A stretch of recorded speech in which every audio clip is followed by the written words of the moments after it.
Hai, semua hari ni kita nak main bola bulu ayam. Jom kita buat bulatan dulu, okey? Pegang tangan, bola. Okey, boleh lepas. Okey, cantik semua. So, sekarang kita nak main bola bulu ayam.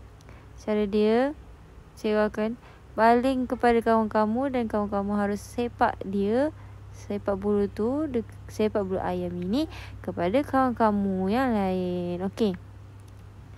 Contohnya macam ni Okey, Atika, Syairah, tolong baling kat teacher boleh?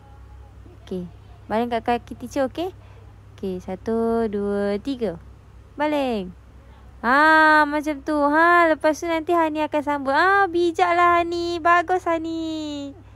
Okey, jom kita main pula, okey? Jom.